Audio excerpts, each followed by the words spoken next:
বাংলার শেষ স্বাধীন নবাব সিরাজউদ্দৌলা, তার স্ত্রীর শেষ পরিণতি কি হয়েছিল সেটা আজকের গল্পে জানাবো।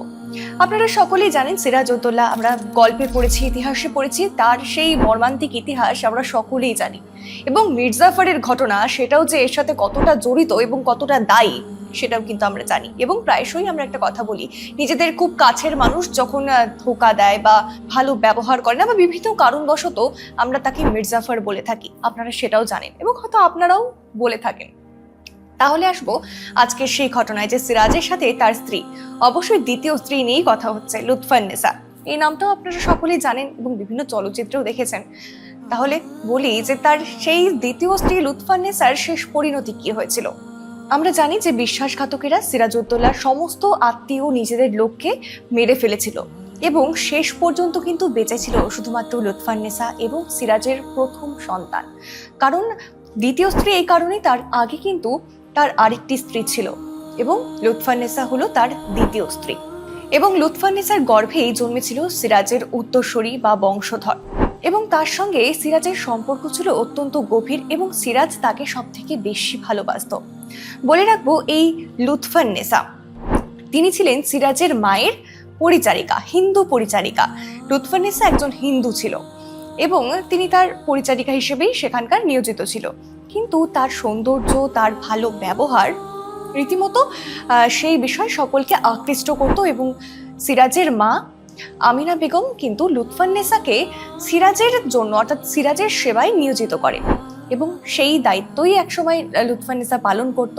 এবং সেই সময় কিন্তু সিরাজের যে দ্বিতীয় স্ত্রী লুৎফান্নেসা, তার নাম কিন্তু লুৎফান্নেসা ছিল না, তার নাম ছিল রাজকুনওয়ার, সেই হিন্দু পরিচারিকা যাকে সিরাজের সেবায় নিয়োজিত করা হয়েছিল। এবং তারপর তার এই সুন্দর রূপ, পাশাপাশি তার মিষ্টি ব্যবহার কিন্তু সিরাজকে প্রচুর আকৃষ্ট করে এবং তারপর কিন্তু তাদের বিয়ে হয়ে যায়। সিরাজ তাকে বিয়ে করে এবং বিয়ে করার পরেই রাজকুনওয়ারের নাম দেওয়া হয় লুৎফান্নেসা বেগম এবং এই নাম সিরাজই কিন্তু রাখে। এবং এবারে বলে রাখবো, 1746 সালে সিরাজের প্রথম বিবাহ হয়েছিল। লুৎফান্নেসার বিয়ের অনেক আগে, লুৎফান্নেসার সঙ্গে বিয়ের আগে তার বিয়ে হয় প্রথম স্ত্রী, যার নাম তাতুন্নেসা। এবং তার সঙ্গে তার যথেষ্ট সাম্রাজ্য ছিল তার বাবার এবং সেরকম ভাবেই কিন্তু তাদের বিয়ে হয়। কিন্তু তার গর্ভে কোনো সন্তান হয়নি, সিরাজের কোনো সন্তান হয়নি, কোনো বংশধর আসেনি। এবং এই কারণেই কিন্তু এক প্রকার রীতিমতো সে নিজেকে আলাদাভাবে সরিয়ে রাখতো এবং নিজে আলাদা রকম ভাবে মেতে থাকতো বিভিন্ন আনন্দে। এবং বলে রাখি, নবাব আলী বর্দী খাঁ, সিরাজের দাদু, তিনি কিন্তু তাকে খুব যত্নে বড় করেছিলেন এবং তারপরেই তাকে অল্প বয়সে বিয়ে দেয়, একদম ছোট বয়সে। এবং প্রথম বিবাহ খুবই ছোট বয়সে হয় এবং দ্বিতীয় বিবাহ এখনকার তুলনামূলক ছোটই, কারণ 19 বছর বয়সে লুৎফান্নেসার সঙ্গে কিন্তু সিরাজের বিবাহ হয়। এবং যেমনটা বললাম, প্রথম স্ত্রী রীতিমতো নিজেকে নিয়ে সবসময় মতো থাকতো, নিজের খুশি, নিজের আনন্দ নিয়ে। আর সেই সুযোগেই কিন্তু অপর দিক থেকে লুৎফান্নেসার সঙ্গে সিরাজের প্রেম ভালোবাসা দিনের পর দিন বেড়েই চলল।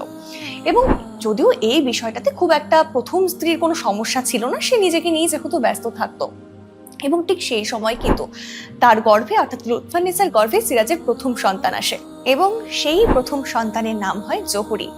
এবং বলে রাখবো, সেই সময় থেকেই কিন্তু এক প্রকার যারা বিরোধী ছিলেন সেই সময়, যারা ষড়যন্ত্রকারী ছিলেন, তাদের নজর আগেই পড়ে গিয়েছিল সেই সাম্রাজ্যের ওপর।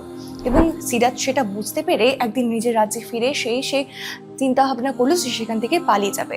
এবং সেই চিন্তা ভাবনা অনুযায়ী সে তার স্ত্রী লুৎফান্নেসা এবং সন্তান জহুরিকে নিয়ে এবং নিজেদের খুব কাছের, যারা সবসময় সিরাজের পাশে থেকেছে, সিরাজকে ভালোবেসেছে, তার মধ্যে কিছু প্রহরী রয়েছে এবং বেশ কিছু কাছের মানুষজনদের নিয়ে পালিয়ে যাওয়ার সিদ্ধান্ত নেয়। এবং সেই সময় কিন্তু একজন ব্যক্তি যে সব কিছু নষ্ট করে দেয়, অর্থাৎ সব কিছুই ভালো মতোই চলছিল, আর সেই একজন ব্যক্তিটা হলো একজন ফকির। সে সামান্য কিছু মুদ্রার জন্য, সামান্য কিছু মোহরের জন্য, সেই লোভে সিরাজ যে পালিয়ে যাচ্ছিল তার সন্তান স্ত্রীকে নিয়ে, নিজেদের কাছের মানুষজনদের নিজের চেষ্টা করেছিল সেই রাতে পালিয়ে যাওয়ার, সে কিন্তু জানিয়ে দেয়। এবং তারপরই সিরাজকে ধরে ফেলা হয় এবং ধরে ফেলে তাকে মেরে ফেলা হয়। এবং এই পলাশীর চরম বিশ্বাসঘাতকতার জন্য কিন্তু শেষে প্রাণ গেল নবাব সিরাজ উদ্দৌলার, বাংলার স্বাধীন নবাব। এবং তারপর রইল তার স্ত্রী এবং সন্তান।